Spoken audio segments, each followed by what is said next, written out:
I was first sexually assaulted when I was 6. It lasted for about 4 years, so from the ages of 6 to 10, I was sexually molested.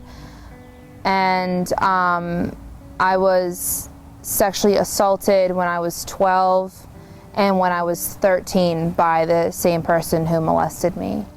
Sexual assault encompasses rape and sexual assault. Just to give you a little difference, rape is penetration of any orifice. Sexual assault by itself is any sexual overt act, word, spoken, hitting, smacking, but rape is different. So sexual assault will encompass both, but they are separate. I didn't really understand what was going on. I thought it was something secretive, something exciting. I didn't think anything was wrong, but I knew I shouldn't tell anyone. As I got older, when I was 7, 8, 9, and 10,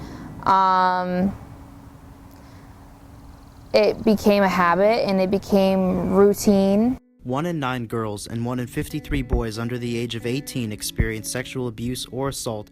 When I was 12, that was when my abuser got physical. Victims of sexual abuse as a child are 4 times more likely to develop symptoms of drug abuse, 4 times more likely to experience PTSD as adults, and 3 times more likely to experience a major depressive episode. Emotional and physical effects of sexual assault can be numerous things. It depends on the victim. So it can be from self-harming, depression, not eating, becoming introverted, becoming hypersexual. It can be almost anything. It can be becoming just very happy-go-lucky and just pretending it didn't happen, but people can tell that they're acting differently. It can be numerous things. If someone has been sexually assaulted or raped, they need to get counseling just to talk about it, just to work it out so there's no adverse actions or repercussions to them physically, emotionally. I can't have certain people touch or look at certain parts of my body, and certain words kind of bring me back into that headspace of me being 6 to 10. As a teenager, I rebelled a lot, and I was doing certain things and I didn't know why. I felt very misunderstood. Being sexually abused made me feel worthless. It gave me body image issues, made me feel like I didn't deserve love like everybody else did, and it made my self-worth non-existent. People still don't feel comfortable going on campus for help. There is the National Domestic Violence Hotline, 1-800-799-7233.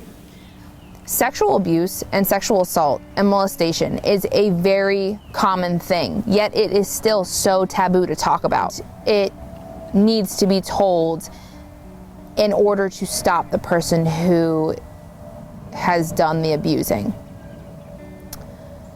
You have strength in your words and you have strength in your voice, and don't ever let your abuser or anyone around you who tries to invalidate your story, don't ever let them have power over you, because it's very easy to be silenced, especially with how society is, where we blame the victim, yet we don't question the abuser and why they are abusing.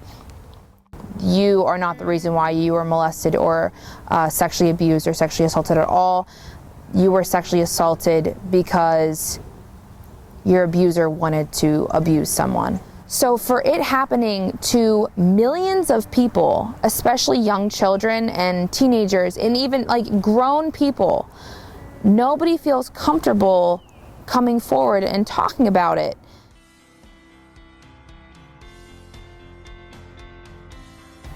I think that I'm funny.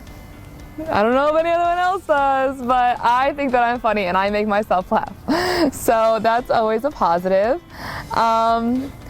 And I know that I'm very resilient. I know that I have come from a strong family of women, and my mom raised me, and I know from her resiliency that I am resilient as well.